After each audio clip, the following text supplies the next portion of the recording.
Madam सुद्धा म्हणालात की तू खूप हुशार झालीये.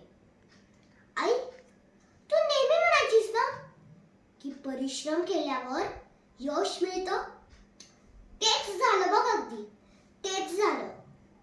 आता मी मोठी अधिकारी होणार. शाळेतून कॉलेज, कॉलेजमधून ऑफिस आणि ऑफिसमधून मोठा बंगला. येस! आता मला असं वाटतं मी माझं स्वप्न एक पाऊल पुढे गेलीये.